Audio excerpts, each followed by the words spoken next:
অবশেষে দেখা দিল আশার আলো। বাফুফের সাথে মিটমাট হয়ে গেছে 18 বিদ্রোহী ফুটবলারের। এদিকে চ্যাম্পিয়ন্স ট্রফির আগে একমাত্র প্রস্তুতি ম্যাচে কাল মাঠে নামবে বাংলাদেশ। এসবের পাশাপাশি দেশ বিদেশের ক্রীড়াঙ্গনের আরও খবর থাকছে ইসলামী ব্যাংক দীপ্ত স্পোর্টসে। আপনাদের সাথে আছি আমি আনোয়ারুল আলম।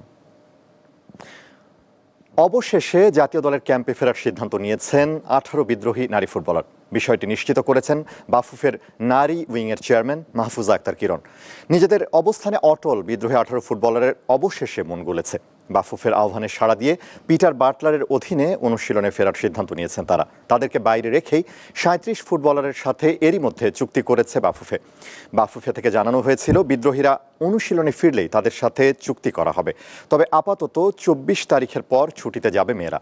এরপরই আরব আমিরাতের বিপক্ষে দুটি আন্তর্জাতিক ফিফা প্রীতি ম্যাচ শেষে তারা দলের ক্যাম্পে যোগ দেবেন বলে জানিয়েছেন নারী উইংয়ের চেয়ারম্যান।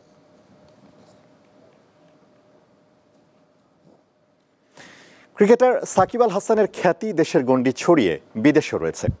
আমাদের আছেন আরেকজন সাকিব আল হাসান, তবে তিনি ফুটবলার। সম্প্রতি এএফসি বাছাইয়ে বাংলাদেশ জাতীয় দলের 38 সদস্যের প্রাথমিক স্কোয়াডে ডাক পেয়েছেন এই গোলরক্ষক। এই ফুটবলারদের মাঝে আছেন সাকিব আল হাসান। ক্রিকেট বিশ্বের নাম্বার 1 অলরাউন্ডার হিসেবে সাকিব আল হাসানকে চেনেন অনেকেই। তবে মোহামেডানের এই সাকিবকে চেনেন কয়জন? আগামী 25 মার্চ ভারতের বিপক্ষে এশিয়ান কাপের বাছাই পর্বে অংশ নিতে ক্যাম্পে ডাকা হয়েছে 5 জন গোলকিপারকে। তারই একজন এই সাকিব আল হাসান। 38 সদস্যের প্রাথমিক দলের ডাক পেয়েছেন মোহামেডানের এই তরুণ গোলরক্ষক। তাকে নিয়ে সামাজিক যোগাযোগ মাধ্যমেও চর্চা হচ্ছে বেশ। যেহেতু আমরা 5 জন গোলকিপার আছি, তাই আমি আমার সর্বোচ্চ চেষ্টা করবো 23 জনে থাকার। যে মিতুল মার্মা, তারপরে হচ্ছে জিকো ভাই, শ্রাবণ এবং সুজন ভাই, তারা অনেক ভালো গোলকিপার। আমার হচ্ছে সর্বোচ্চ চেষ্টা করবো যে 23 জনে থাকার। বিকেএসপি সাবেক ছাত্র সাকিব ঢাকায় দ্বিতীয় বিভাগ ফুটবল খেলেছেন 2019 সালে। 2020-21 মৌসুমে তাকে দলে নিয়ে আসেন তখনকার মোহামেডানের কোচিং স্টাফরা। চলতি মৌসুমে এ পর্যন্ত 4টি ম্যাচে মূল একাদশে ছিলেন 20 বছর বয়সী সাকিব। বদলি হিসেবে খেলেছেন 2টিতে। তবে তার নাম কিভাবে সাকিব আল হাসান হলো সেই কথা নিজেই জানালেন। আমার নাম হচ্ছে জন্ম নিবন্ধনে মোহাম্মদ সাকিব হোসেন ছিল। পরে আর কি যখন প্রাইমারি স্কুলে পিএইচসি পরীক্ষা দিই, পরে হচ্ছে অ্যাডমিট কার্ডে হচ্ছে ছাড় দিয়েছিল হচ্ছে সাকিব আল হাসান। পরে জন্ম নিবন্ধন যেহেতু সাকিব হোসেন ছিল, পরে আর কি ওইটা সাকিব আল হাসান তিনি জন্ম নিবন্ধন দিয়ে ঠিক করে আর কি বিকেএসপিতে ভর্তি হয়েছিলাম। সাকিবের স্বপ্ন হামজা, তারিক কাজী, জামাল ভুঁইয়াদের সাথে একাদশে ঠাঁই করে নেয়া, আর সেভাবেই নিজেকে প্রস্তুত করে নিচ্ছেন এই প্রাচীর প্রহরী। ঈশান হাসান, দীপ্ত স্পোর্টস। ইংলিশ প্রিমিয়ার লিগে রাতে মাঠে নামছে লিভারপুল। এনফিল্ডে উলভারহ্যাম্পটনের বিপক্ষে ম্যাচ শুরু রাত 8টায়। আরেক ম্যাচে রাত 10:30টায় টটেনহ্যামের বিপক্ষে লড়বে ম্যানচেস্টার ইউনাইটেড। 24 ম্যাচে 57 পয়েন্ট নিয়ে টেবিলের শীর্ষেই আছে লিভারপুল। তবে স্বস্তিতে নেই মৌসুমের শুরুতে উঠতে থাকা অলরেডরা। লিগের সবশেষ ম্যাচে এভারটনের বিপক্ষে ম্যাচে ড্র ছাড়া এফএ কাপের চতুর্থ রাউন্ডে প্লিমাউথ আর্গাইলের কাছে হেরে বিদায় নিয়েছে তারা। তাই উলভারহ্যাম্পটনের বিপক্ষে ঘুরে দাঁড়ানোই লক্ষ্য সালা অ্যালিস্টারদের। অন্যদিকে 24 ম্যাচে 29 পয়েন্ট নিয়ে টেবিলের 14 নম্বরে আছে ম্যানইউ। লিগের বাজে সময়কে পাশ কাটিয়ে ঘুরে দাঁড়ানোর চেষ্টা করছে তারা। এর আগে প্রথম লেগে টটেনহ্যামের কাছে 3-0 গোলে হেরেছে রেড ডেভিলরা। চ্যাম্পিয়ন্স ট্রফির আগে একমাত্র প্রস্তুতি ম্যাচে সোমবার পাকিস্তান শাহিনসের বিপক্ষে খেলবে বাংলাদেশ। চ্যাম্পিয়ন্স ট্রফিতে মাঠে নামার আগে ব্যাটিং বোলিংয়ে নিজেদের ঝালিয়ে নিয়েছেন শান্ত। তানজিদ তাওহিদরা নিজেদের শেষবারের মতো পরখ করে নিতে শাহিনসের বিপক্ষে খেলবে তারা। 19 ফেব্রুয়ারি চ্যাম্পিয়ন্স ট্রফির পর্দা উঠবে। পরের দিন মাঠে নামবে বাংলাদেশ। ভারত পাকিস্তানে যেতে রাজি না হয় তাদের ম্যাচগুলো হবে দুবাইয়ে। 24 ফেব্রুয়ারি নিউজিল্যান্ড এবং 27 ফেব্রুয়ারি বাংলাদেশের ম্যাচ পাকিস্তানের বিপক্ষে। দুটি ম্যাচই হবে রাওয়ালপিন্ডিতে।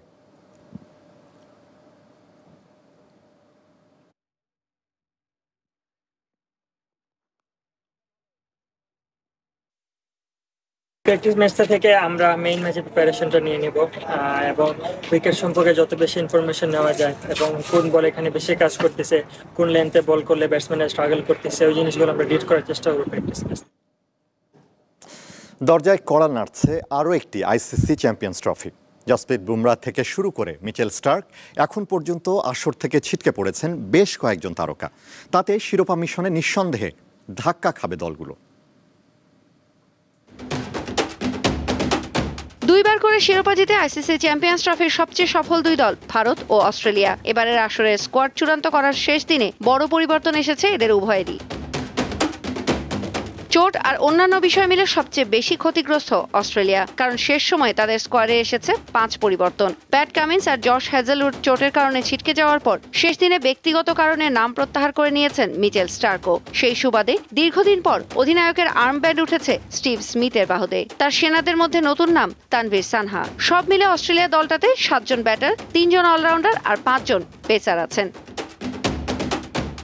ভারতের জন্য সবচেয়ে বড় ধাক্কা 2024 সালের বর্ষসেরা ক্রিকেটার আর তাদের পেস আক্রমণের মূল ভরসা জাসপ্রীত বুমরাকে হারানো। মোহাম্মদ শামির সাথে পেস বিভাগের দায়িত্বটাই থাকবে হালের সেন্সেশন তরুণ হর্ষিত রানার ওপর, সাথে আর্শদীপ সিং তো আছেনই। তবে রোহিত, কোহলি, শুভমান পান্টদের নিয়ে গড়া ব্যাটিং লাইন আপটাই ভারতের সবচেয়ে বড় শক্তি। তাদের দলে 6 নিখাত ব্যাটার, 4 অলরাউন্ডার আর 5 বোলার আছেন। বর্তমান চ্যাম্পিয়ন পাকিস্তানের জন্য আসরটি অম্লমধুর। বহুদিন পর একটি আইসিসি ইভেন্টের আয়োজক হয়েও শেষ পর্যন্ত ভারতের আপত্তিতে হাইব্রিড মডেলে যেতে হয়েছে তাদের। চোটের কারণে শেষ সময় একটি পরিবর্তন এসেছে পাকিস্তান দলে। সাইম আইয়ুবের বদলি সৌদ শাকিল, তাতে 5 পেসার আর 4 স্পিনারে গড়া বোলিং আক্রমণের যোগ্য সঙ্গী বাবর, রিজওয়ান, ফখরদের ব্যাটিং।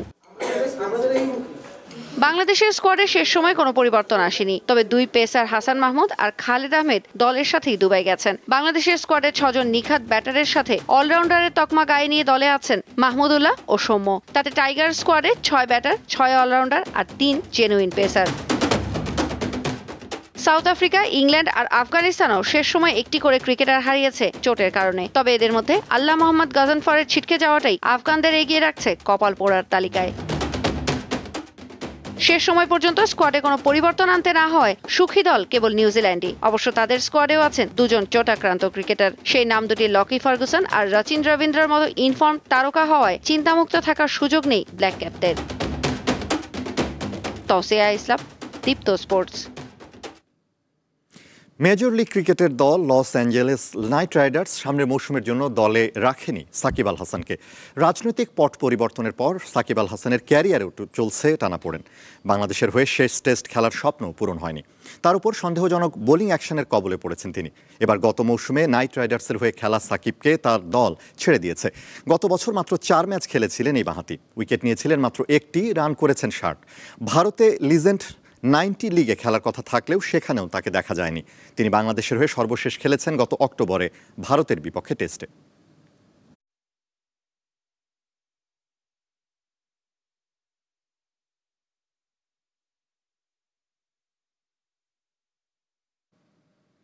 এই ছিল আজকের ইসলামী ব্যাংক দীপ্ত স্পোর্টস। দেশ-বিদেশের খেলাধুলার নানা রকম খবর পেতে দীপ্ত স্পোর্টসের সাথেই থাকুন আর চোখ রাখুন দীপ্ত টিভির ডিজিটাল প্ল্যাটফর্মগুলোতে।